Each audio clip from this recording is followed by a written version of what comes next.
Okay. Hello, everybody. Welcome to the Meghalaya Roundtable. This is brought to you by Boom Live. That's boomlive.in. We're fact checkers and we address misinformation, and we're based in Mumbai and Delhi. And we work out of India, Bangladesh, and Myanmar.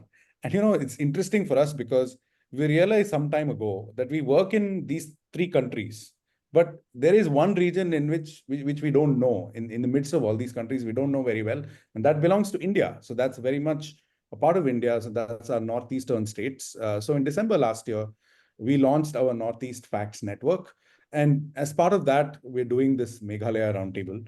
And my name is HR Venkatesh. I'm the Director, Training and Research at Boom Live.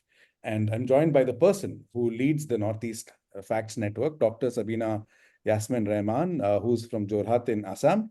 We also have a fact checker, Divya Chandra. She's a fact checker as well as a trainer of fact checkers. And we have a producer, Tita Ghosh, and a research assistant, Shulu Diu. So here's how the next 90 minutes is going to unfold. Roughly, each speaker will speak for about 3 to 4 minutes. And in the first round, about your work and how that intersects really with Meghalaya's issues. Once we finish that round, hopefully we'll finish that quickly. In the second round, each speaker will ask the question, what do we get wrong about Meghalaya? And then in the third round, we'll do Q&A with the audience. So let me quickly introduce everybody that we have here. We have 7 people on our panel, all esteemed guests, and very, very excited to have you all and to learn from you. We have Professor Shobhan Lamare, Professor of History, specializing in modern India and Northeast India at Northeast Hills University. We have Hasina Kharbi, who is the founder of Impulse NGO Network and Impulse Social Enterprises. We have Dominic Sangma, a graduate of the Satyajit Ray Film and Television Institute. He's also a national award-winning filmmaker. We have Dr. Barbara S. Sangma, who's an associate professor at the Department of English at Don Bosco College, Tura. We have Oswin W. Japang. Dr. Oswin is an assistant professor of English at St. Anthony's College in Shillong. We have Iban Kintiu Maori, an award-winning journalist and a co-founder of Voxcrest Media, an editor of Forefront Media. We have Banshan Marve. Dr. Banshan Lang is an assistant professor, Department of Political Science, St. Anthony's College, Shillong. I'll do a more detailed introduction as I go to each one of you. So let's start. I'm just going to hand over to Professor Shobhan in a second. Let me do a quick intro as well. So Professor Shobhan Lamare is a professor of history specializing in modern India and Northeast India at Northeastern Hill University, NEHU, and a documentary filmmaker. He's the author of several books, including Resistance Movements in Northeast India, The Jaintiyas of Meghalaya, 1860 to 1863. Then another book, The Jaintiya Studies in Society and Change, and then Jaintiya Oral Narratives, among others. Professor, it's over to you. Your 3 to 4 minutes begins now.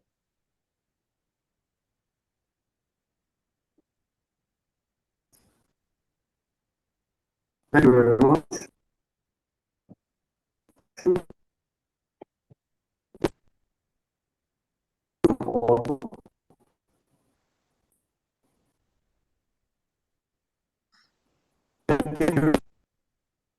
Professor, I'm so sorry. The audio is an issue again, but we'll sort it out. This happens every time we do a roundtable. So don't worry about it. We'll try to troubleshoot, but we can't hear you at all. So shall we go to the next speaker and then we'll come back to you, sir?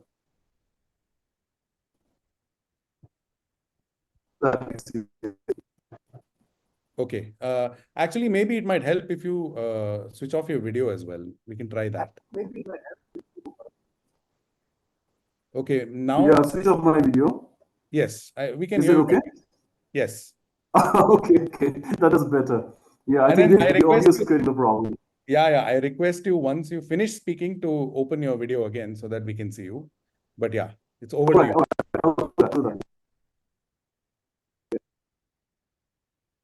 Northeastern Hill University, all the panelists, and all other friends who are online with us. By the host, my area of study and concern started off with the resistance movement. It's more about the history, in fact. You might not be interested in it. History.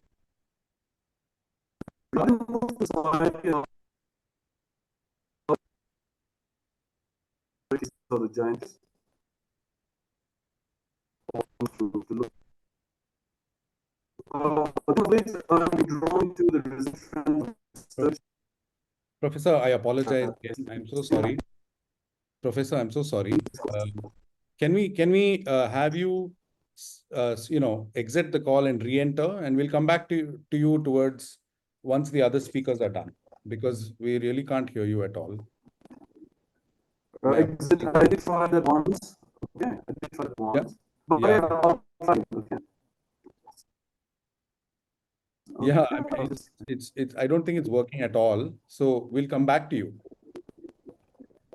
It's reading. It's reading. Yeah, sure. Yeah. If you can just log out and come back, and maybe in some time we'll bring in the other speakers, and then we'll come back to you. So let's do that. Let's bring in Hasina Harbi right now. She's the founder of Impulse NGO Network and Impulse Social Enterprises. She's credited with developing an innovation to address migration and cross-border human trafficking called the Impulse model. Her work of freeing, society from slavery has got her global attention and has made her a recipient of several prestigious awards and honors. She's been a Fulbright Scholar, an Ashoka Fellow, and an Aspen Global Leadership Fellow. Hasina, it's over to you. Thank you very much. It's lovely to be joining all of you. I'm Hasina Harbi, as I've been introduced. I'm basically a development professional who've been in the sector for the last 35 years as a founder of a nonprofit organization that work across the 8 states of the northeast of India, including North Bengal, where the focus is strengthening the Impulse model and innovation that got the World Innovation Prize in 2012 that allows a shared leadership in terms of addressing unsafe migration and the issue of what unsafe migration leads to human trafficking.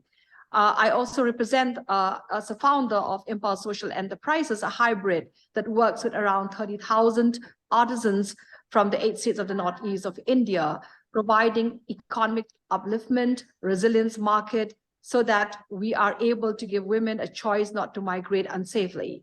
Our work has actually moved across other countries like Myanmar, Nepal, Bangladesh, and Thailand. I'm joining you from Thailand right now. The work that has allowed many shared leadership institutions to look at the issue of what is core to unsafe migration, how unsafe migration is taking place in the last 25 years, and how this is not just happening across the border with Indo-Bangladesh, Indo-Myanmar, Indo-Nepal, Indo-Bhutan, as well as Indo-China, as we have been working. And that is the major part of what we do. And we work with numerous other organizations and leaders to adopt and not to duplicate any kind of action, so that we are collectively working towards ending human trafficking. As I speak to you, as a founder that started the organization from Meghalaya, I only wanted to bring this note that the Impulse model initiated in Meghalaya 25 years ago. It became a global innovation that got the World Innovation Prize.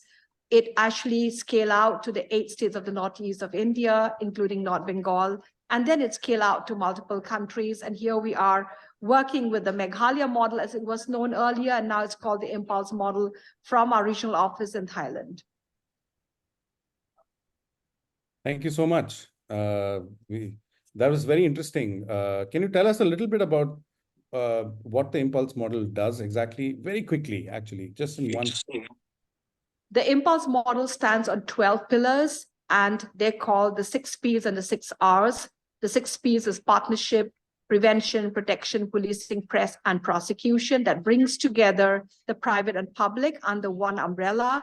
The 6 R is report, rescue, rehabilitation, repatriation, reintegration, and restitution. That actually is the action that address the issue of human trafficking end to end through a single window approach that brings collective action and service providers across states in India, through the headquarters in Meghalaya and across the other 4 countries I've just mentioned that we're working. It is actually a holistic way that no single organization can intervene on human trafficking without collective action. That's what the impulse model stands for. It's actually built in the capacity of law enforcement, judiciary, nonprofit organization to come under one umbrella, service providers.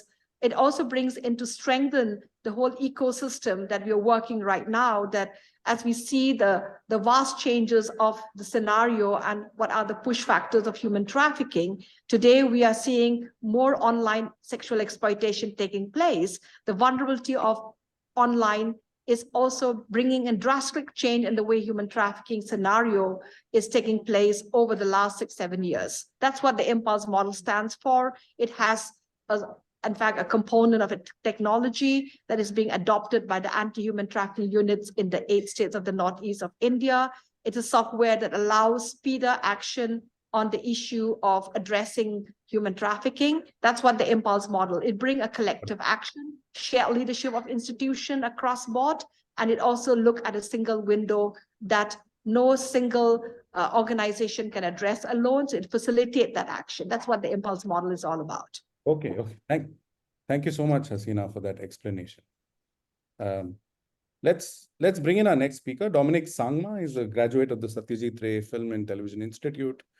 He's a national award-winning filmmaker, the co-founder of the Kelvin Cinema Festival of Films, runs a production company, Anna Films. In 2019, he was invited to the Cannes Film Festival with his project Rapture.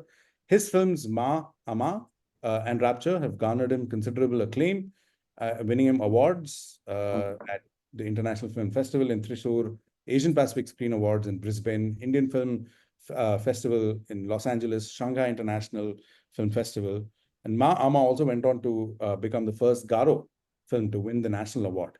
Last week, Rapture also bagged Best Director Critics' Choice Award at the Indian Film Festival of Melbourne. Dominic, congratulations, and it's over to you. And your 3 to 4 minutes begins now. Hi, everyone. Thank you so much. I'm just in the middle of the release right now. So after my films traveled to almost like 50 film festivals across the world, and then now I brought back my film to Garo Hills, and it's been most of the tickets are being sold out, and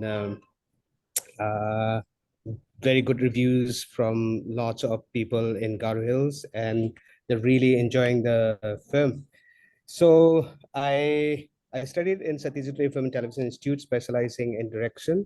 So my whole, of course, as a filmmaker, everybody wants to go to Bombay, make a film, and then make a mark in Bombay as a Bollywood director and things like that. But after studying in Film Institute, I was exposed to world cinema, great masters from Russia, Hungary, China, Japan, and all these masters make me realize that I need to go back home and make a film from this place.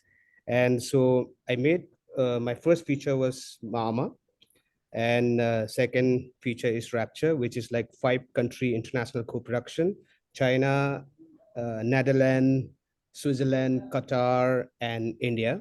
And then I have a producer from all across India, and I have a producer from Bombay, 1 producer from Garo, 2 producers from China, and then from 1 from Melbourne and 2 from Madhya Pradesh. So I think what I wanted to highlight as a filmmaker is that we are always, if you're a filmmaker from Northeast, then you're always kind of looked down upon, even in the country, as regional filmmaker, But then at the same time, when you represent when the film goes to Cannes or Locarno, or the film has traveled, just all.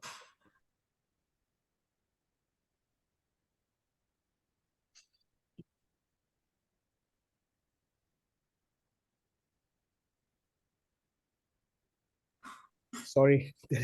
So yeah.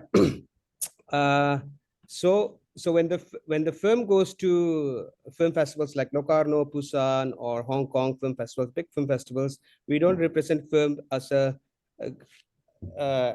film from Northeast, original cinema, it's always, we represent Indian cinema. Like Rapture has won many awards, and it's always mentioned as an Indian film.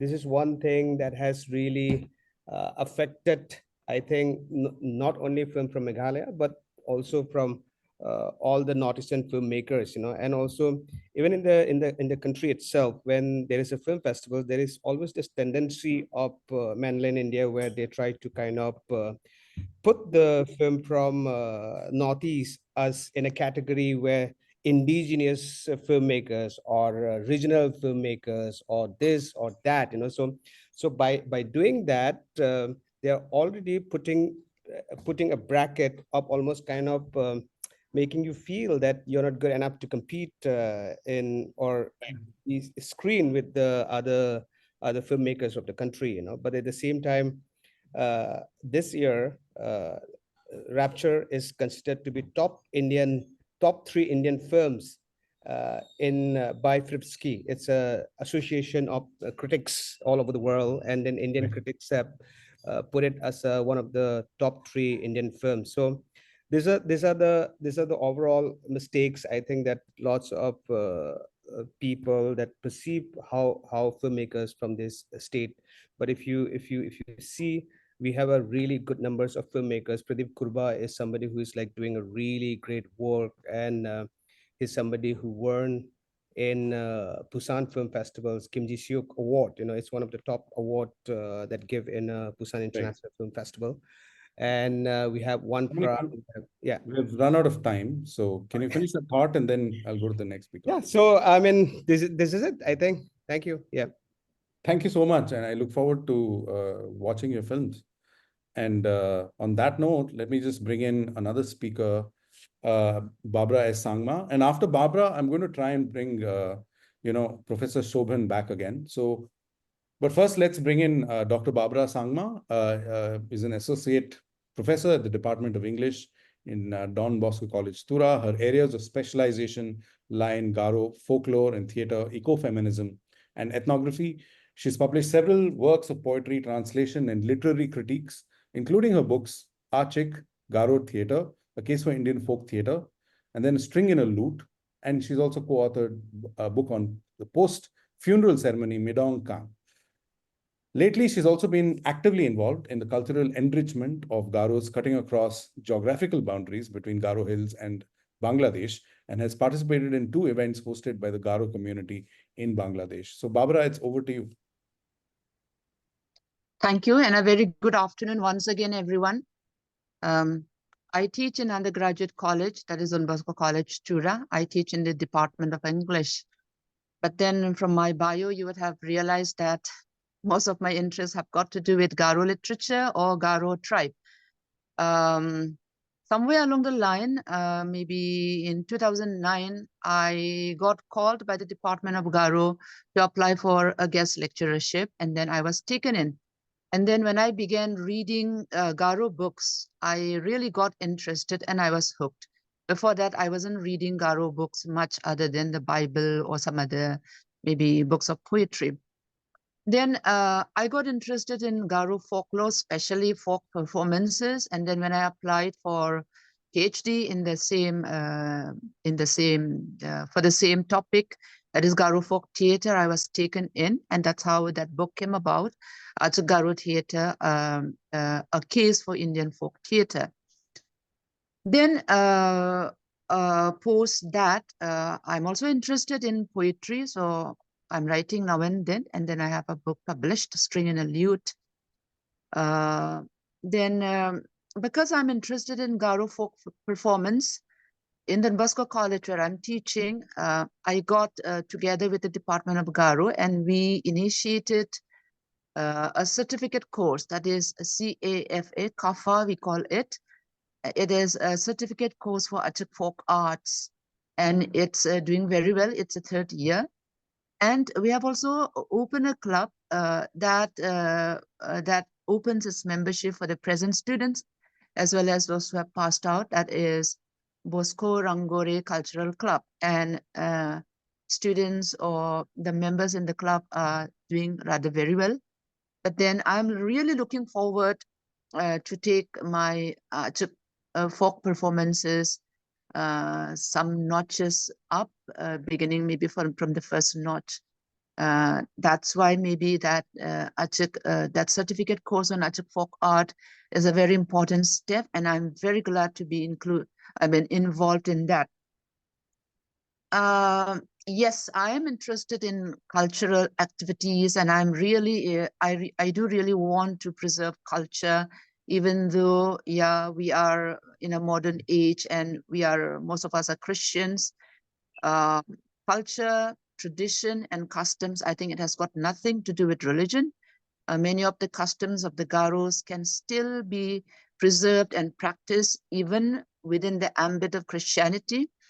And I was really very happy when last year in the month of September, I got invited by Caritas in Bangladesh and other organizations of Bangladesh for a cultural exchange. And it was a really enriching and eye-opening kind of event. Then after that, I went back this year to participate in a Mandi or Garo music festival. This was also another eye-opener. Right now, I am talking with a scholar from Dublin who has done a research on land use in Bangladesh, and he is also looking to have a research on the same topic in Garo Hills. And since I'm also a Nokma, a kind of land, how to say, leader of a land. Since I'm that, I may be collaborating with him and working on this particular topic, that is use of land in Garo Hills. So I guess this much for now. I'll be back later. Thank you. Yeah, thank you so much. Let's bring in, let's try again with Professor Shobhan Lamare, Professor of History, specializing in modern India, Northeast India. Shobhan, let's see if we can hear you now. Please go ahead.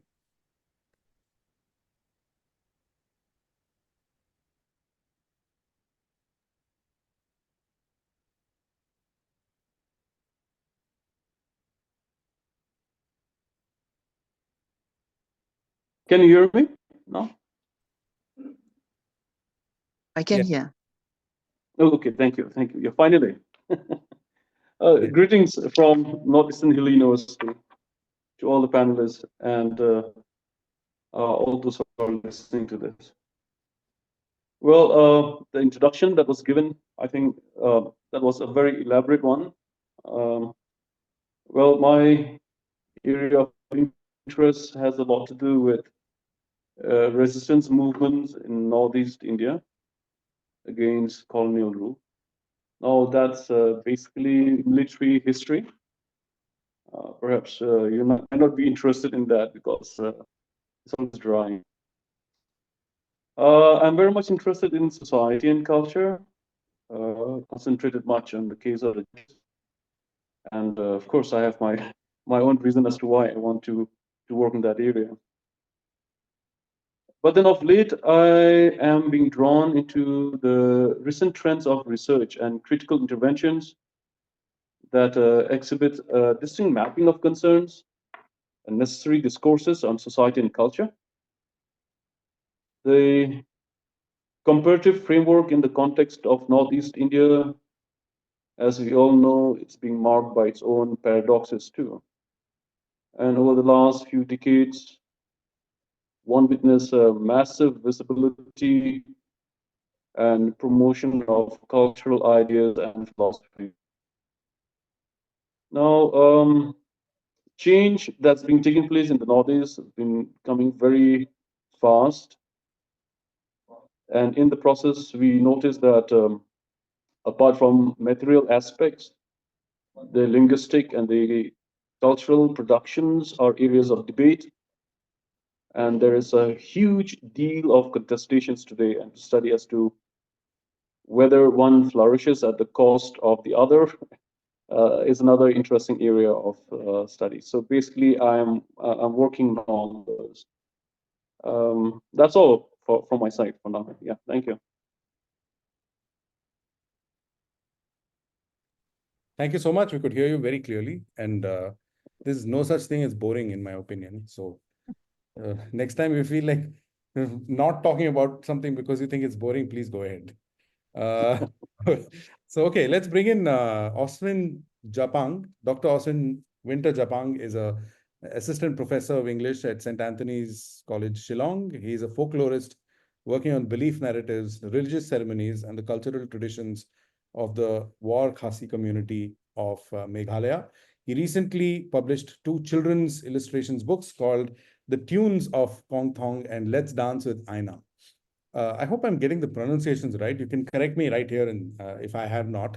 And this is through the Forgotten Folklore Project, Saura Mandala Foundation, Meghalaya. The Tunes of Kong Thong was recently highlighted in the Bologna Book Fair, Italy 2024. It's over to you, Oswin. Thank you so much, Venkatesh. I hope you can hear me clearly. Yes, crystal. All right. Once again, I take this time to thank NEFN and Boom Life for this opportunity. It's an honor and a privilege as well, in which I do not only get the chance to speak about my areas of interest as an academic, but also of the opportunities that folkloric research offers to a state like Meghalaya. Um, Firstly, I would say that my journey into folklore and, of course, into becoming a teacher is attributed to my teachers. They are the ones who inspire me to take to take this direction in life. Um, for a very long time, I've been trained in literature, but by the time I pursued my post graduation, I started to venture into cultural studies, where I was thoroughly intrigued by the kind of research and the kind of impact that it has on society. Eventually, while looking at the situation of my very own state, I realized that being a folklorist offers me the ability to venture into my own state and rediscover it from the point of view of people of my generation, where much of the folkloric element or the material of folklore that remains in our state is relatively unheard, at least to my generation and the generation after mine as well. Because of this, I have made a thorough reading of as much as is possible over the last 10 years. And one of the things that really strikes me as crucial at this point of time is how folklore can be treated as a literary genre, a process, even a historical artifact, which helps in, especially in a state like Meghalaya that depended heavily on orality because of its oral culture for a very long time. In fact, if I am to go to refer to a historian at this point of time, Hamdat Bare, he mentions in his work how the Khasi history, in fact, much of Khasi language has been reduced to writing once it was introduced in the Roman script by the 19th century. But the thing is, when it comes to the kind of research that I am doing and the kind of study of folklore that I am investing my time in, I also realize that folklore becomes a very important part of day-to-day life, of policy making, and also of how a Kasi, within the context of his own state, needs to rediscover in order to, say, perhaps use it in his day-to-day experiences. For example, you've already mentioned through that brief bio that I've worked with the Forgotten Folklore Project through Saura Mandala Foundation. One of the reasons why I joined the Saura Mandala Foundation as an author as well to produce these 2 books called Let's Dance with Ainam and the Tunes of Kong Kong is specifically to use folklore as a way to communicate not only with the with the younger generation of my state, but also with people from beyond the state itself, to not only be aware of the folk material that we have, the orality and the culture that we have here in Meghalaya, but also of how these are very much part of the process of experience or living realities or lived realities that we partake in. Now, along with this, since my area of interest is on the War Khasi region specifically, I've come to discover that there's still a huge volume of folk material that can actually help with policy making. And I'm also glad that the government of Meghalaya over the past few years have tried to make some incentive or try to take some proactive approach towards that. Of late, over the last 2 years, both the KHADC, the Council's Autonomous District Council, and as well the Office of the Chief Ministers have taken a proactive approach towards trying to document and research into the cultural traditions of Meghalaya, which would in turn affect or be translated as policy for the state machinery. Now, this is something where I find that there is a certain timelessness in the folk culture or the oral traditions of our state, which can be used for the advantage of the present and, of course, of the coming generation. This rediscovery that I will use every now and then is of great value because much of our knowledge system still remains in the oral domain, and still, especially in the War Khasi area, very few documentations of a very thorough manner has been done so far. It ventures into history, it ventures into politics, it ventures even into the policy that is taken by the state. So I think in this manner, not only a folklorist but a cultural research who comes from Meghalaya can contribute so much to the, to what is available on the field and affect what happens or what follows in the state machinery eventually. So for now, I will share only these things. Perhaps we will continue further while this discussion continues. Thank you. Thank you so much. Already intrigued by what you said and the others have said. Let's finish off with two more speakers and then we'll get into the next round.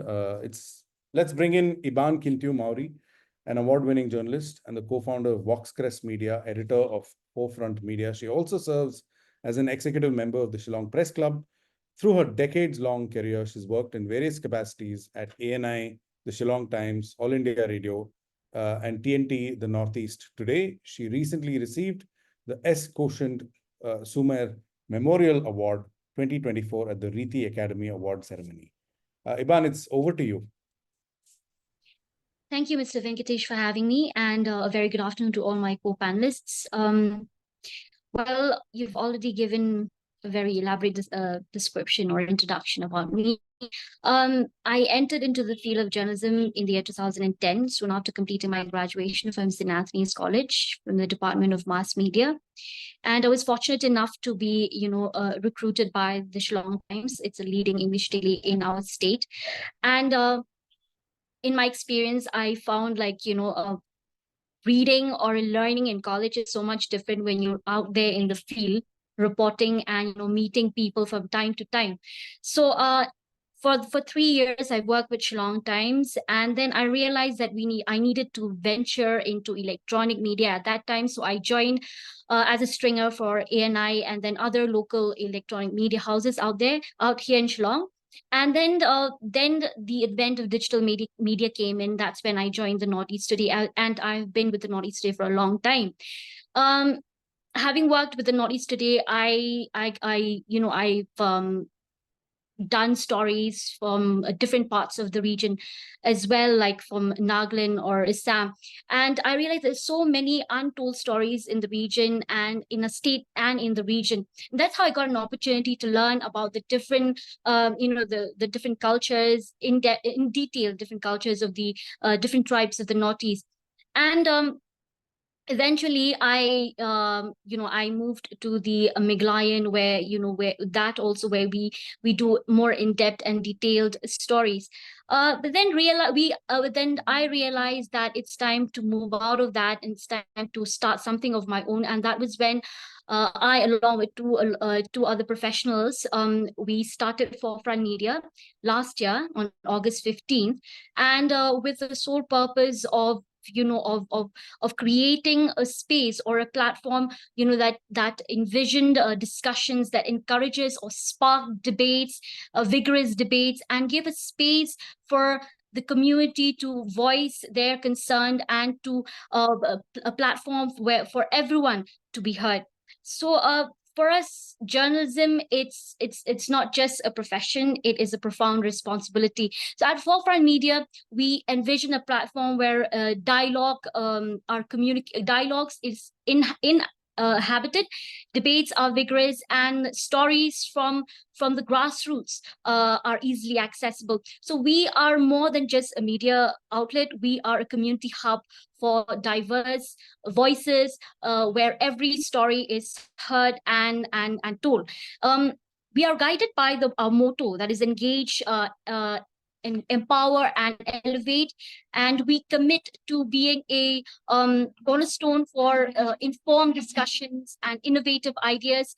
And we do more of these, more than just news reporting. Actually, we do more of these discussions. And if I don't know whether you've gone through the Forefront Media channel or not, but we have these campus talks, and we have a local series called the Rinsaniyat here, where we bring in panelists from different field of work to discuss and debate on several issues, and we take up debates which are core to our society. Like, when you talk about matrilineal society, we talk about all these sensitive issues, and we talk about it. And not just that, we engage with educational institutions to talk about the various the various factors in education, the various components. Like recently we had a discussion on the national education policy or the CUET, etc., etc. So we also personally, I realized that, when I was working with the Northeast Today, and when I was working with for a brief time with the Northeast Live, and for with ANI, I wanted to venture. I wanted to do stories on for a national media. But then there is a saying, Kasi, where Sister Tham said that which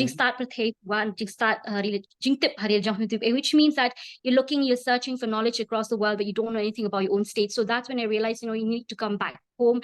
And because there are so many stories, untold stories in Meghalaya that are yet to be highlighted. So we feel that's why in Forefront Media, we are more of a community hub. We go to each and every villages, to get their stories. Like recently we did a story on a village in Ribhoi district, which I've never heard of. That this village, they still follow the tradition where a girl cannot get married if you don't know how to sew. So those kind of stories where new traditions are still being upheld, they're not being heard, not being told. So we do these kind of stories where we give a platform for every community to actually, for their stories to be told, for their stories to be heard. So that is the kind of things that we engage at Forefront Media. And this is something that is very dear to me. And since everybody is talking about culture, yes, when I was a little girl, I wanted to be a historian. But then as I grew up, I was exposed to the world of media. And then I had two options, whether to go for history or for mass media. But then eventually I got into the mass media department, and that's how, my career took off. And but then I never moved out from that, from that interest. Even if I'm in the media, I would always do stories which has something to do with culture. And I work on projects with several, renowned writers like the late Basumar Singh Sawian, who really work on all these cultural and traditional aspects of society. Yes, so those are the kind of things that I do. I think that'll be it for now. We'll talk yes. about it more later. Thank you so much. Thank you so much. We're at 42 minutes past, and so we have just one more person to introduce themselves, and then we can get into the second round, which would probably be more conversational style.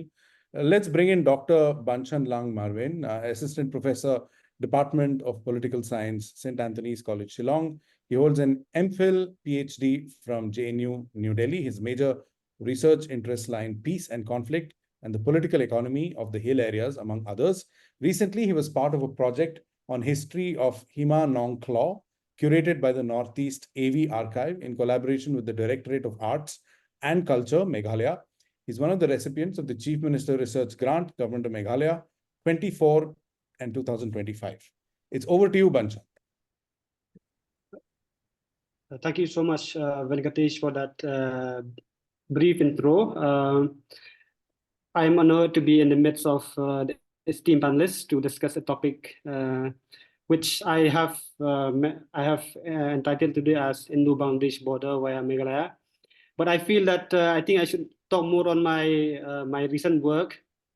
To be the last speaker is either you have nothing else to say or so much to say. I must thank Boom Life and NEFN, especially Dr.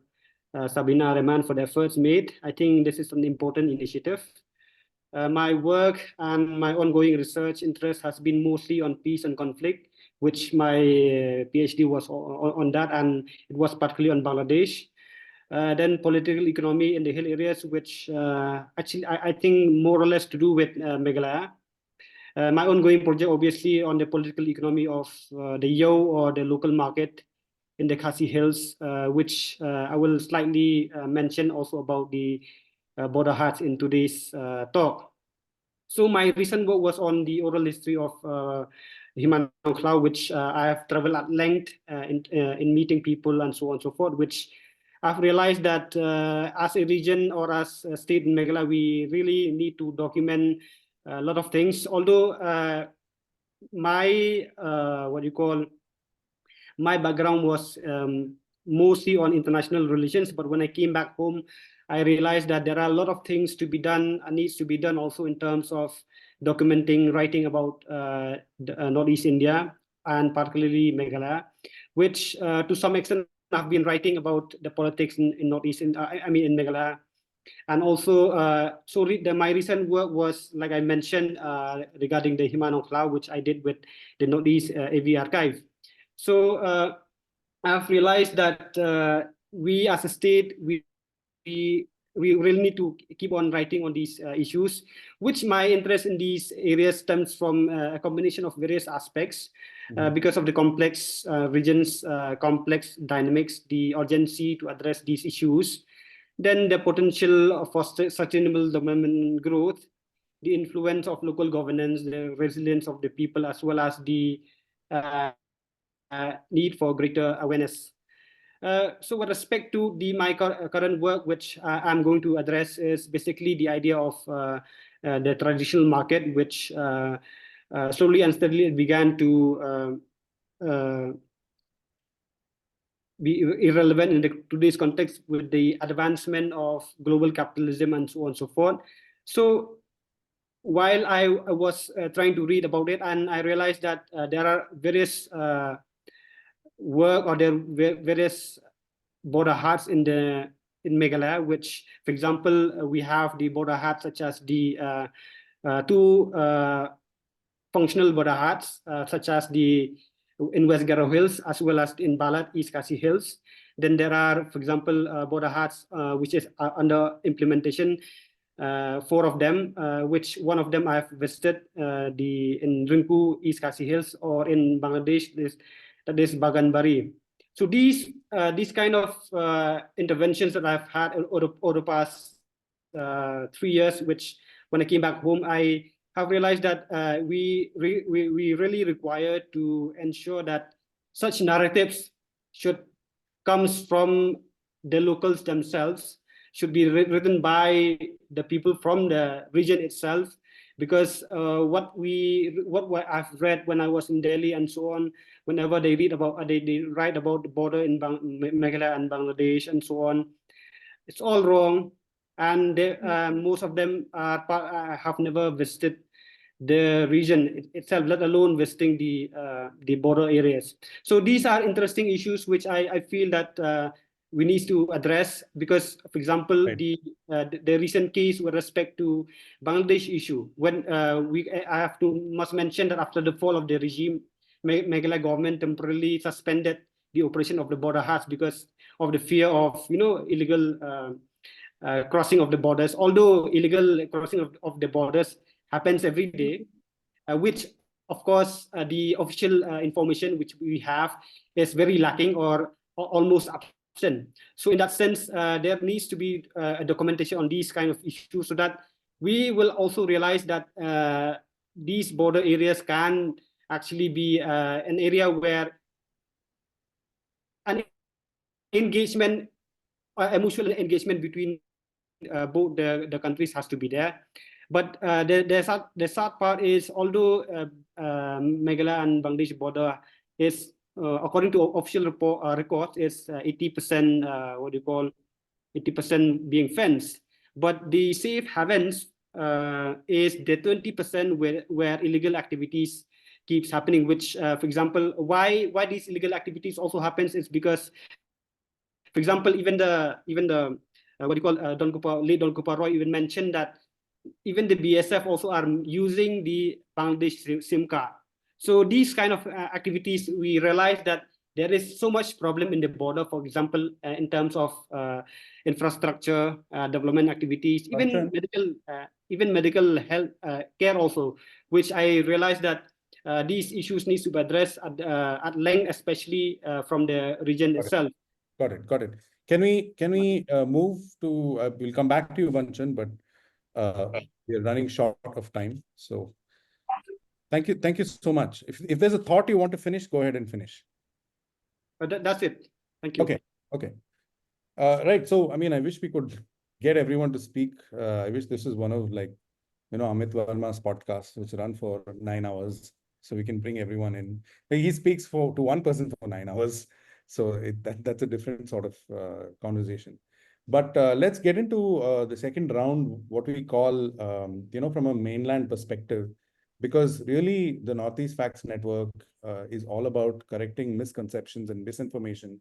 There are a lot of misconceptions, a lot of misinformation about the Northeast, especially the states, when you start going state by state. And as far as Meghalaya is concerned, I mean, what are the misconceptions? What do we get wrong about Meghalaya? Let me ask a few of you the questions, but this is also time to announce that, the audience, if you have any questions, please type them in the box. I'm typing a question in the box right now. And the advantage of typing your question in early is the better chances of being answered. And also I will ask the guests today to just indicate their name below the question so that we can come to you, so that you can answer that question. I'll give you an example question. So I've just typed that in, pasted that in. That's an internally sourced question. So if anyone wants to take this, add your name below, and then we'll come to you. So what do we get wrong about Meghalaya? Who shall we go to? Professor Shaw, let's go to you, because we had so much trouble getting to you. Let's start with you now. Let's see if that happens. What do we get wrong about Meghalaya? Okay. Yeah. Is it okay? Yes. Fine. See, I had to switch on from my desktop to my phone, and then from phone to laptop. So I was just moving over from one thing to another, one gadget to another. So, okay. What's wrong with Meghalaya? In fact, there's nothing wrong with Meghalaya. No. What do we get wrong about Meghalaya from a mainland perspective? Yeah, that's what. Yeah. So, in fact, like this idea of mainland itself, the term which is being used, I believe that it's a misnomer, something which has to be done away with.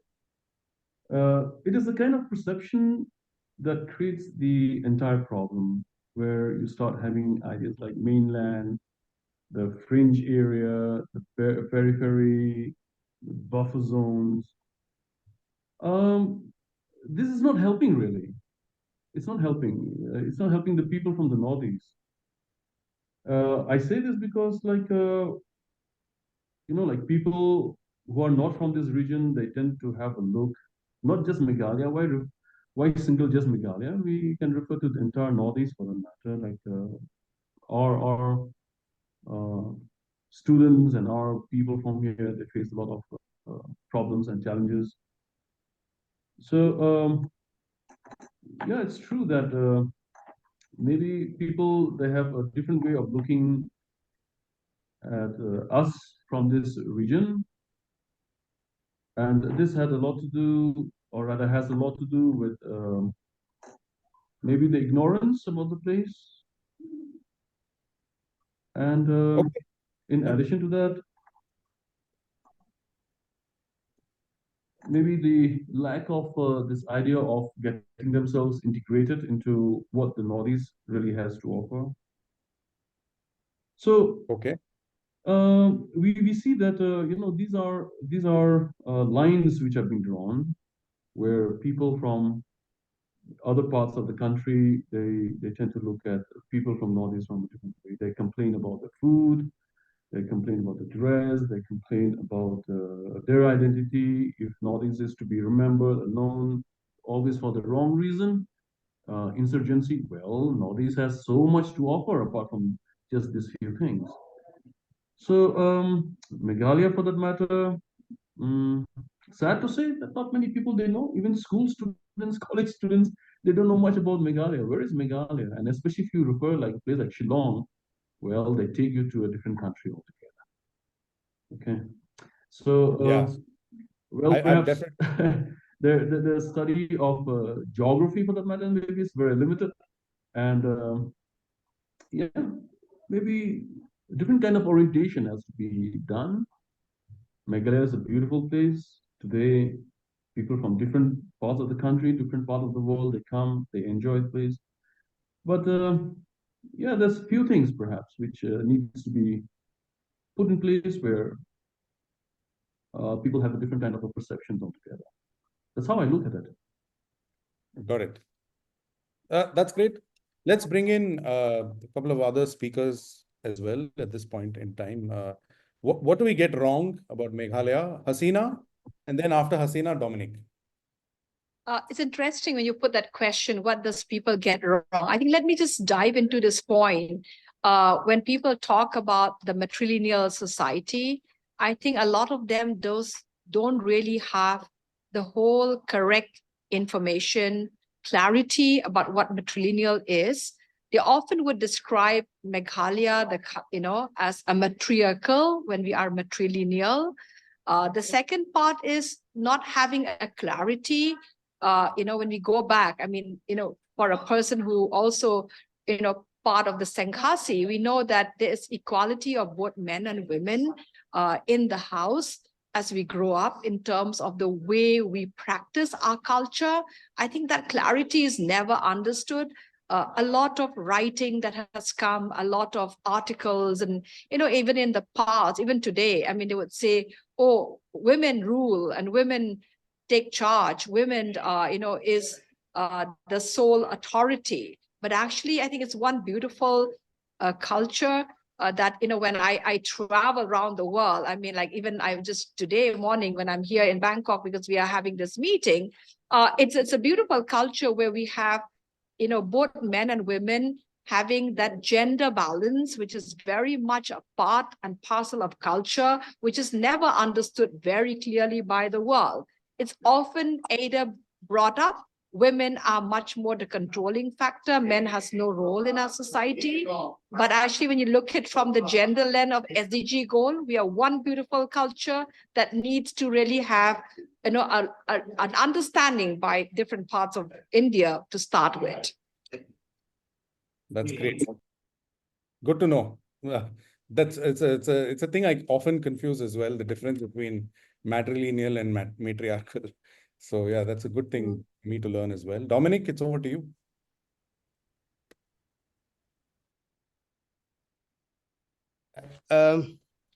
I think the questions that you put on us, actually, it would have been good to put these questions back to not known Meghalayans. But I think, I mean, we can only hear from what people like kind of get confused when they talk to us, like simple things like lots of my friends outside, sometimes they can't distinguish between Meghalaya and Shillong. Almost it looks like a Shillong is almost another state, and Meghalaya is another state. Other thing is, I think there is quite a not clarity of three different tribes, and also like there are lots of other sub tribes that been here in Meghalaya, and what Hasina said about matrilineal society, this is something very it's not about what is not known about us, but it's more like this is kind of a curiosity that they have about Meghalaya, about matrilineal society. I think from a film perspective, like I said before, how we are being that there's always a tendency from central or mainland India is that our films are, even though our films have this, the films that we make in Northeast or in Meghalaya are as par with any films in the country. It's always kind of put it in some big festivals in film festivals in India, they will always tend to kind of put it because they have that kind of look on us. Apart from that, yeah, I think this is it right now in my, yeah. The list is getting longer, but thank you Yeah. for. In fact, you mentioned something, Dominic, that I'll ask Barbara also to add to, because that's in Barbara. As you said, you would also reply to Lisa Lamar's question, which is Lisa says, "I'm loath to admit that I do not know the difference between Garos and Achiks. Neither do I, for that matter. So, could you briefly elaborate on the distinction, if there is a distinction?" That's the question. So maybe Okay. after you answer that, you can segue also into what we get wrong about Meghalaya. Okay. Yeah. Thank you for the question, Lisa. Garos and Achiks are the same tribe. Okay. Garos are Achiks and Achiks are Garos. But then Garos themselves, we ourselves, we do not refer to ourselves as Garos. Only when we write in book, when other people refer to us, they call us Garos. But I will never, when I speak with another or one of my tribe, I would never refer to ourselves as Garo. We always refer to ourselves as Achik. Achik has got two meanings, and from there, the name of the tribe Achik has derived. Achik, the first meaning, it means hill. That means Achik would mean a hill dweller. The second meaning is Achik. Achik is a compound word. When we split the word, it comes into two. Means soil, and chik means to bite. We have oral heritage, oral story that Achiks used to swear or take oath by taking the soil and biting it. That is association of the Achik with the soil. So from then on, Achik, the name Achik came about. But then today in books, and for the purpose of writing and the language, officially it is known as Garo. But I personally prefer the term Achik. Even in my book also, I have tried to write Achik within bracket Garo folk theater. So I'm trying to bring in that Achik into the writing mode also. And also the language that is spoken by the Achiks, it's known as Achik Ku. Achik is the man, the person, and Ku means the language. Ku also can be mouth, but it means the oral, the spoken word. So Achiku means Garo language. I hope I make sense, Lisa. And so Venkatesh also? Yes, absolutely. Yeah. I learned the difference. Actually, while on this topic, does anyone want to address this slightly larger question, which is, for people who don't know, like me and many others who don't know really well, all I know is what I've read recently in preparation for this panel. So what is the difference of the ethnic composition of Meghalaya? We understand, but we know that there are three major communities. But can anyone elaborate a little bit on Khasi, Garo, and Jaintia, and how they're different, and how do these identities overlap? So that is one particular area. If anyone wants to answer, go ahead. Otherwise, I will continue to ask that question. What do we get wrong about Meghalaya? I can just speak about Garos. Okay. Garos are from the great Bodo family. And the language that we speak is also coming from basically from the Bodo, that root. That much I can say, but I know that it is not the same with the Khasis. So I think we have got our Khasi brothers and sisters. They will be able to answer about it in a better way. And of course, we share the matrilineal culture. Matrilineal coming from the word matri is mother, lineal means the lineage. And like Hasina has said, it is not matriarchal. I would like to really stress on this because many people get it wrong.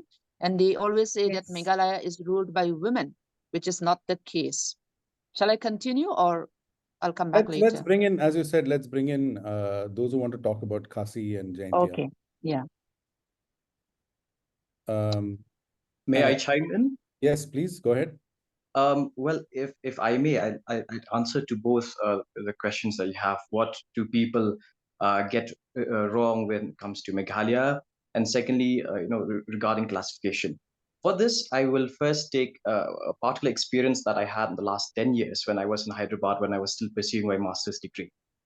At Hyderabad, when I was asked where I was from, in fact, initially I was mistook for a Bengali.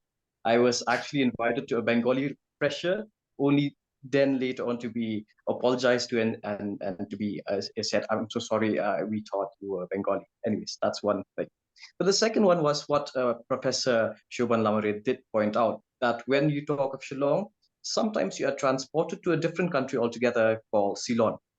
And this is what happened when I was in Hyderabad as well. And I'm telling you that this is not a major problem. In fact, it's only a small number of people who are not familiar with the place, to be honest. While the spread of technology and, of course, of information has allowed people to know where Shillong is, but yes, there are misconceptions. So Shillong is still being called Ceylon, Sri Lanka sometimes.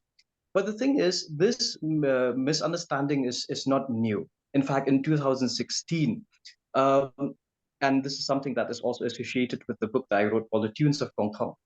In 2016, the village of Kong Thong, which is in the Khatar area, it was adopted and it was dubbed as the Whistling Village.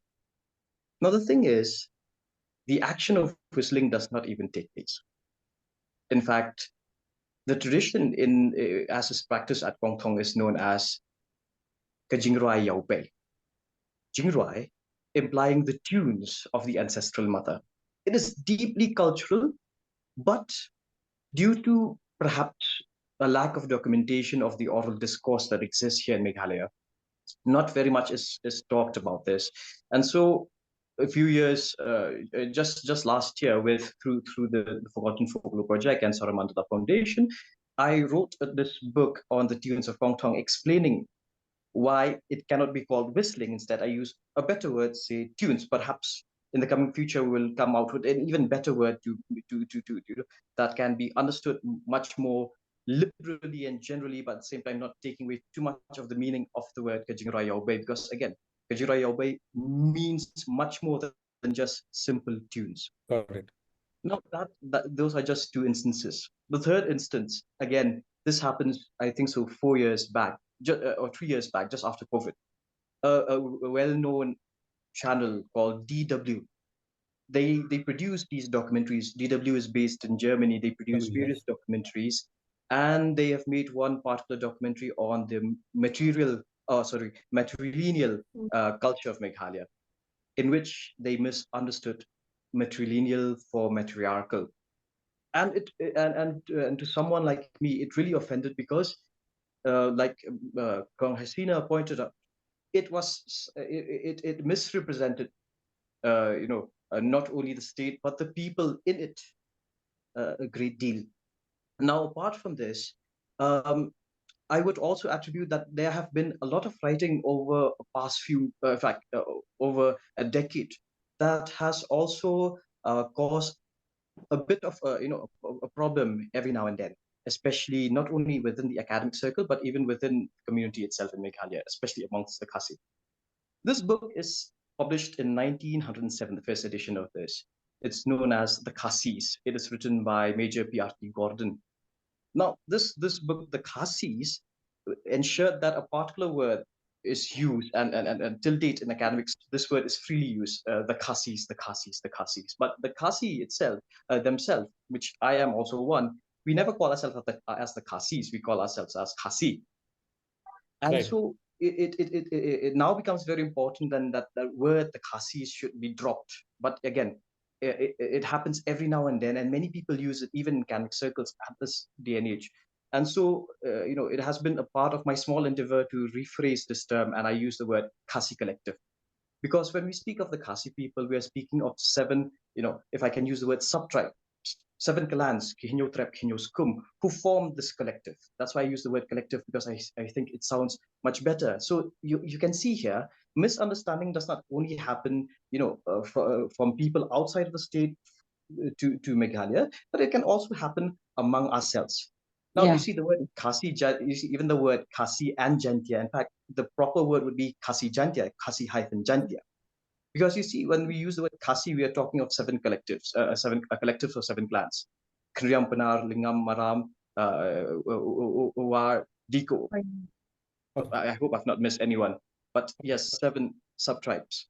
Now the thing is, when we yeah, I'm going to ask you to shorten your answer and finish the thought right there, because I want to get to the others as well. But yeah, do finish your thought.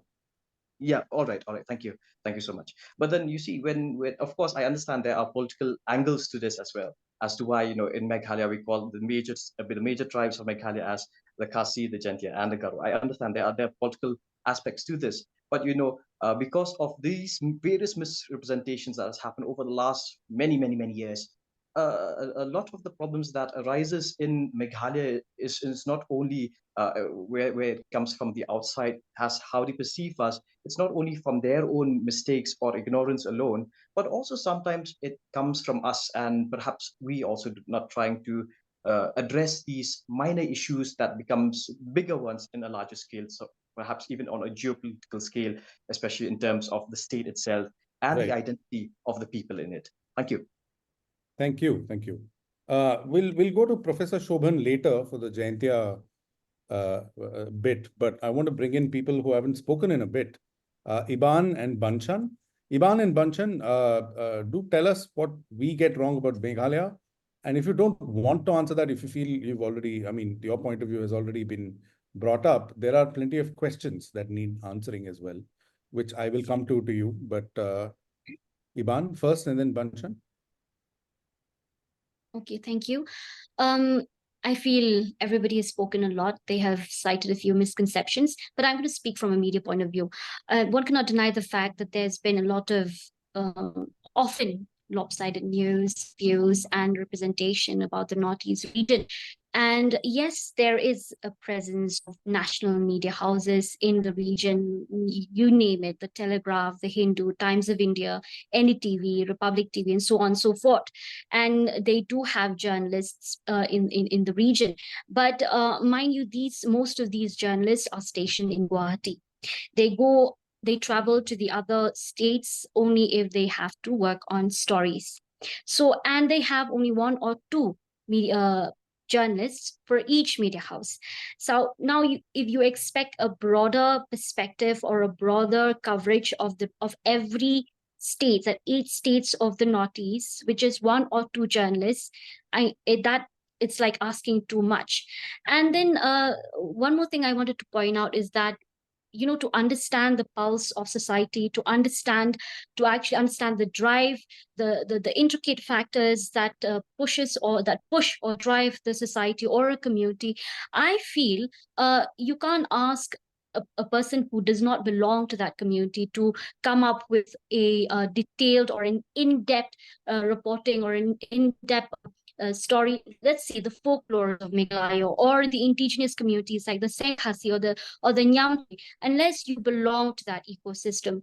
So I feel like unless you come from the community, unless you brought up in that community, where you live every day and you experience every day, you understand the social and the political dynamics, you will not be able to actually give a correct and a complete story, a complete picture of that particular story. So I feel like most of the media houses, they often get many information wrong. And if I recall, since we're talking about misconception, a few years ago there was an incident in New Delhi where a woman who was wearing a jainsam was chased away from an elite gathering in New Delhi, simply because she was not adhering to the dress code. And I remember it caused such an uproar back that time across the Northeast region, where they've been saying that people in, I'll use the word mainland, sorry, Professor Lamre, people in other parts of the country don't really know about the different culture, the different tradition, and the different dress, the attires of the people of the region. I feel, yeah, lack of knowledge and ignorance and geographical knowledge is actually something that we need to actually, understand before, because if you look at videos, because if I'll just end this, because if you look at videos, especially the youth, they're not properly informed about the entire country, the states in the country. They don't understand. So I feel like awareness should be there, informed. Our citizens should be more well informed, because we're talking about India is a diverse country. So we should be all should be proud. We should not just divide people on the basis of all that. Thank you. Thank you so much for that. Banchan, next, just before coming to you, I just want to point out that there are about, 16 minutes left, and we'll try and answer every question. So that's just a time check. Banchan, what do we get wrong about Meghalaya? And I have a request before I go to Banchan, which is, there is a question by Mr. Chanlang Kibare. Oh, that's a good point, sir. Or ma'am, sorry. Mr. Okay, so that's obviously sir. But there is another question, by the way, at 3:57 by Dat Genlot Suchiang. And I think that is a question that is best answered on text. If one of you can type out an answer, that'll be fantastic. I will read out both the question and answer as we wrap things up.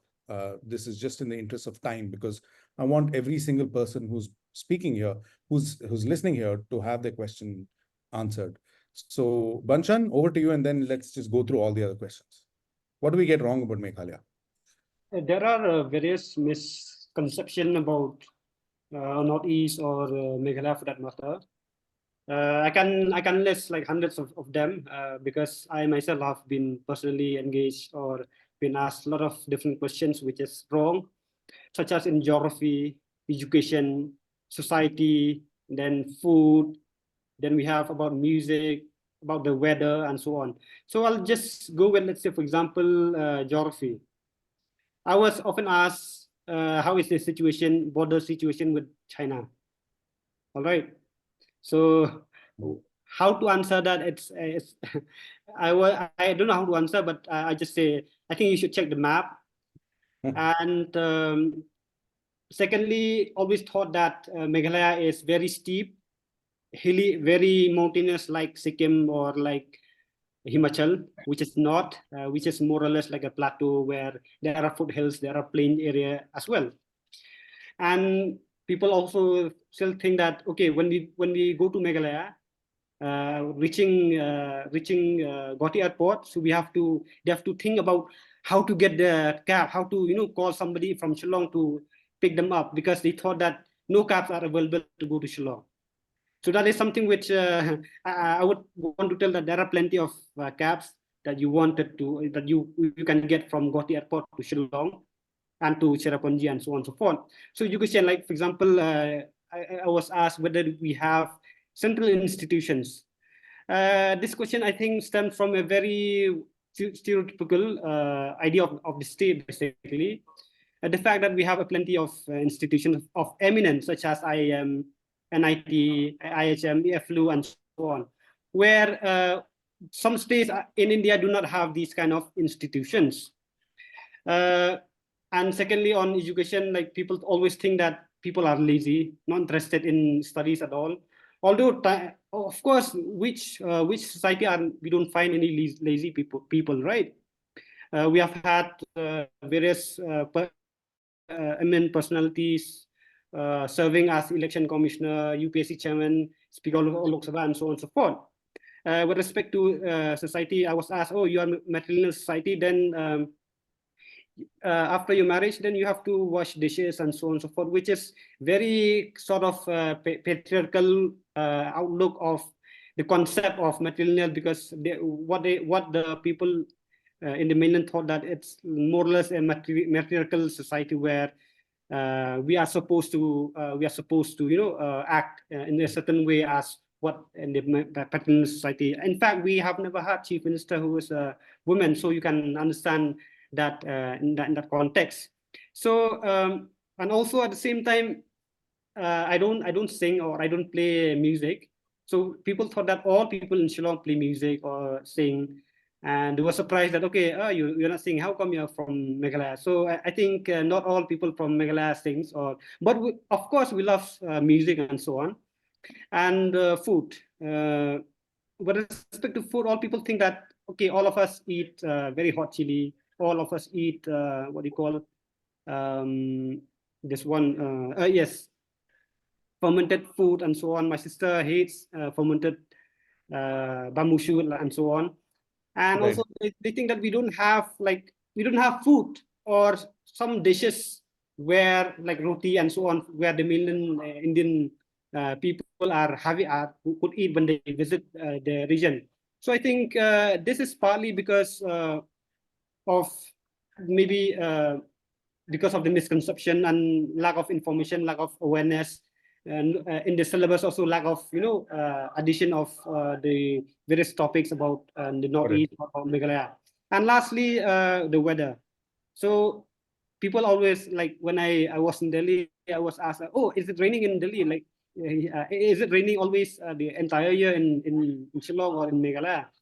I said that we have, in fact, let me just Can you finish the thought though? Just one, Yeah. in fact, we in Shillong we have 4 weather a day, so we have the entire weather. Like so, it does not rain the whole year, so we have sunlight also. Got it. Thank you so much. Thank you. You know, I'm from the state of Karnataka in South India, and someone told me very recently that Karnataka people are the Biharis of South India.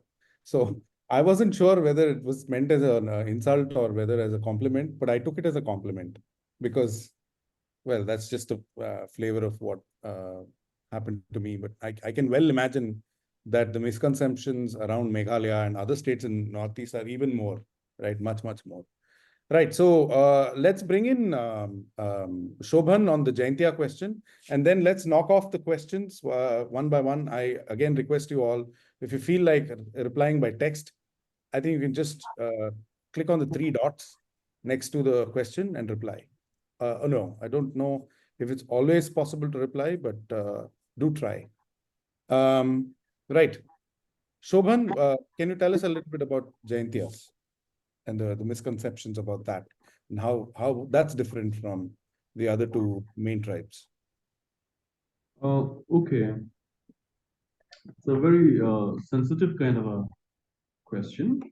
Yeah, I may have asked a very bad question also. So please, I think, yeah. Feel free to point that out. Yeah. And it's not easy really to give a short explanation on such an important question. But then since you have asked it, it's important to realize and also to remember, and been rightly pointed out by famous filmmaker, about the presence of the 3 tribes here in Meghalaya, the Khasi, the Jaintias, and the Garos. So let us not miss on that. Well, there are attempts that is being made over and over again that, like the term Khasi has to be applied to the Jaintias also. But then the Jaintia people, they don't really accept that. And they would prefer, based on their oral traditions and all that, the kind of similarity that's there between the 2. Perhaps the term Nyotrap, Nyoskum will be much better. This is a concept that's being used talking about their origin.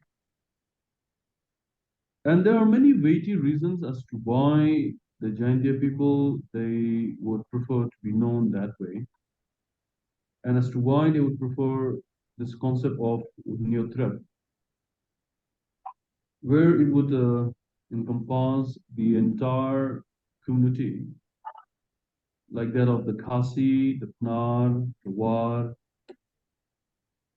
the Ram, the Lingams, and some more. The boys, not forgetting the boys and so on.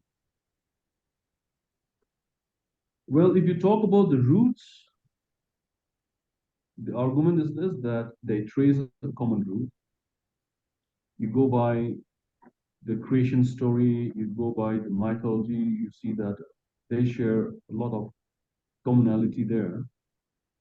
However, over the years, with the course of their migration, state formation, and all that, the giantess, they have evolved a different system for themselves. You talk in terms of culture, you talk in terms of religion, you talk in terms of statecraft, and whenever we talk about the kingdoms in the Northeast, for that matter, right from the ancient past down to the writings in the Ahom Burunjis, then you go down to the writings of colonial rulers. They talk about certain kingdoms which are there in the Northeast, and then you see there that the Jaintia kingdom would stand in its own pedestal, where it has its own kind of a state formation, completed rather the entire process of state formation as we know it in our studies. So a large section of the Nar people, they do have this reservation, and yeah, based on their history, their tradition, their culture, their religion, Nyamtre. Okay, though attempts are being made at one point of time that should be clubbed as a Khasi religion. Well, that will not go very well with the leaders of the Nyamtre, because in many of the what we call the rites, rituals, the philosophy of life, for that matter, you see that like the Giantess have a different way of looking at things. In fact, not very long ago, there was even an attempt that was been made by the Presbyterian Church, where they wanted that to rename the Khasi Jaintia Presbyterian Assembly as just Khasi Presbyterian Assembly. They wanted that, which there was a very strong reaction. There was a very strong reaction from the Jaintia people. Now that created a lot of problems too. So in that sense, in that sense, we see that like the giantess have to be understood in their own ways. The giantess have to be respected for whatever they have. Their culture, their tradition do stand apart. Yes, we talk about similarities, but then again, we have to also respect the kind of differences that are there. I strongly believe that we just can't paint everything with the same brush. Should we do that, then even painting would cease to exist. The beauty of culture, the beauty of tradition, the beauty of life depends on this kind of variations that's there. And these are important aspects, I feel. So I'm so sorry to have to cut you short, but yeah, if you could finish your thoughts, sir.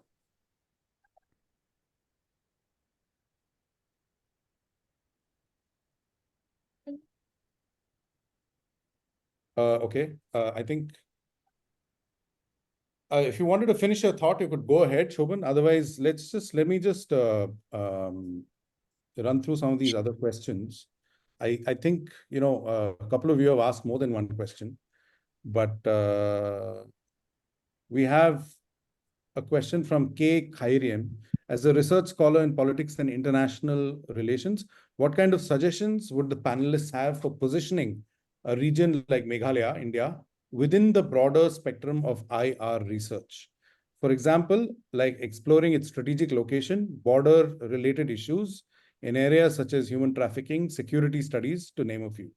So I don't know if you'll be able to answer this question right now to all the panelists, but if there is a way you can sort of, if you feel like answering that question very, very quickly, please go ahead, unmute yourself and go ahead as I'm reading the other questions. Yeah, okay, Banchan has already answered that question. So Let me read that out. For positioning Meghalaya within the broader spectrum of international relations, research focusing on several key aspects that leverage its unique geographical, socio-political, and cultural context, taking advantage of the various unique environmental issues we can learn from Meghalaya. Meghalaya is indeed an important strategic location for South Asian politics. Maybe we can leverage on this from an Act East policy perspectives. That is, I think that is a summary of what his perspective is. We also have other questions, of course. Iban has answered a couple of questions on underrepresentation of Meghalaya and Northeast. And she agrees most of the time stories are lopsided, but not always. So these are important answers as well. And Mr. Changlang has made several comments, which I think are very much worth reading. So please do read that. I do want to wind things down maybe by asking our residential filmmaker, Dominic. I think more than one of you is a filmmaker, but where I'm referring to Dominic specifically right here. To answer that, Bhupen Hazarika, Arpita Saike asked a question in 1964. Dr. Bhupen Hazarika made an Assamese film named Pratidhwani, based on a Khasi folk story of U Manik Raitong. We don't really see such endeavors, they say. Why do you think there's such a break? And I think that can be also linked to another question that came from Lisa Lamar or someone else. Lisa Lamar, when you direct a film, Dominic Sangma, what perspective do you take? Does your Northeastern identity color your point of view, or does an Indian identity or any other identity shape that perspective? So can you answer that question, Dominic?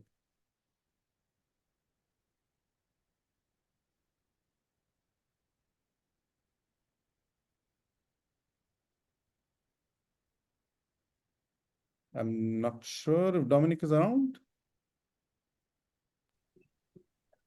I would like to just bring along about the policy part strategically about Meghalaya, if that's okay, if Dominic is not online yet. Yeah. Yeah, so I think if we are talking about from the word human trafficking, Meghalaya share the longest border with Bangladesh. The uncertainties that we have with Bangladesh at the moment, it's going to have a lot of push factors of people who are going to be migrating unsafely. So we need to look at the context that we have standard operating procedures between India and Bangladesh. And the borders that we had worked with was Meghalaya border as the major border beside the other borders of Siliguri, which is in North Bengal, as well as Assam and Tripura. Strategically, I think there's a lot of cross-border relationship that filters around policy positioning. The existing one is the standard operating procedure. I mean, to answer to Mr. Karim, I think we put the word human trafficking out there. And I also would like to highlight this, that when people look at Meghalaya, what shines very often when there's always a slight disturbances in the state that happens in every states around the country, we get more projected very often, but a lot of good work that the state has, in terms of films, in terms of art, in terms of development work, in terms of the work that, I mean, even I just talk about Impulse model, a model that emerged from Meghalaya's Meghalaya model. Today, it's scaled out to 5 countries.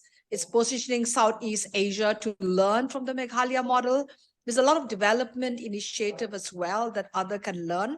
I think the media play a major role in terms of who they contact in the state of Meghalaya or in the region, who actually tells the stories about the region and the work from the region, whether we talk about the matrilineal society, whether we talk about the art, the work, or what's going on in the state. I think it really, really matters. Maybe a series like what you're trying to do, if you do it topic-wise, I think it will answer a lot of these questions that a lot of the people who are listening to us today is asking. I think it's just not one series like this, but you can have many on topic-wise. Maybe Yes. that could generate a kind of a bird's eye view of what Meghalaya is and every state of the Northeast. Just a lens I think we should need to start talking about. That's fantastic. Good to know. Is Dominic here? I think Dominic is... He's trying to reconnect. Okay. He just entered the call. He's here. Okay. Dominic, I don't know if you saw the questions that were addressed to you, but there was a question about how, when you make films, what perspective do you do so from? Does your Northeastern identity color your point of view, or does an Indian identity or any other identity shape that perspective too? I think we'll keep this as our last question. There's also a question about Bhupen Hazarika's film Pratidhwani and why such movies are not made. But this question is to you, and then we'll wrap up. I want to do a vote of thanks and thank each of you as well. Is this question for me? Because I just missed out the beginning of it. Yes. Yeah. So, see, first of all, I'm a filmmaker from Garo community, from Meghalaya. So, whatever I am, I'm Bill in this place, So my perspective will be, first of all, always from here. So I just have to. I want to give you examples of how, when I made the project, so I was submitting this project to various labs all across the world, and then I won funding from various institutional funding, and there were lots of mentors, or how they were trying to change or help me cater to the outside audience. Like, okay, this part we won't be able to get this, that they will try to change it. So for me, it's very, very difficult to kind of stay true to the perspective of this place. So what I try to do is I keep telling myself that, first of all, this film needs to be understood by my people first, by Garo, So that's why, like, I put lots of subtle nuances and essence of Garo identity here. So what I realized after screening the film is that even though the film has traveled to lots and lots of places, the returns are always best in Tura right now, because I just released the film, and there are so many places where they laughed a lot, and then there's a feeling of there's laughter, there is lots of feeling heavy shy that I could hear from them. So this reaction, I didn't get it. Like, for example, in Australia, when I was screening the film in Sydney, there were mix of Garo audiences and the Australian. And very interesting thing that I got to see is lots of Garos from Australia were laughing at certain scenes, and then Australian themselves were saying, "Then why are you laughing?" So what I was trying to do as a filmmaker is to take back the narratives. So this is what I keep telling in Q&A, that as a filmmaker, sometimes we tend to cater our film to Western audience to make them more understandable, but then we forget who we are as a filmmaker. And then I don't think anybody from Europe or America, they will think about, hey, a guy from Garo Hills or guy from Meghalaya wouldn't understand, so let's cater a bit for them. They will never think like that. That's not their idea. That's not their approach to storytelling. So for me, I tell these stories from a very, very deep, grounded perspective of this space, but at the same time, the emotion itself is very, very universal. So I keep this thing in mind when I'm telling the story. I also would like to answer about the Dr. Bhupen Hazarika. I think it's a choice on filmmakers. Like, for example, now I'm making a film, a trilogy that I'm making, which is on memories in my village. The theme is based on that. So to make a folk tales is not something that I wanted to do yet. But for example, maybe if I think the government should actually fund such kind of films for filmmakers, so that apart from the needs to make our own film, that we can also work on it. At the same time, I try to include a bit of folk tales, or little bit of cultural things in my film. So this question, we cannot just say that why we are not making a film on folk tales, because I don't feel the need for it right now, because my need to tell stories is something else right now. So it's a choice of filmmakers, I think, to do that. Yeah. Thank you. Okay, thank you so much. I mean, this has been an epic 1 hour, 37 minutes for me personally. Also knowing more about Meghalaya, Shobhan, Hasina, Dominic, Barbara, Oswin, Iban, Banchan, thank you all so much for giving us your precious time and helping us learn a little bit more about Meghalaya. Lots more to learn. Thank you to all our guests who registered and attended and asked those questions. Even those of you who did not attend, you registered, and you will be able to catch the recording on YouTube. I'm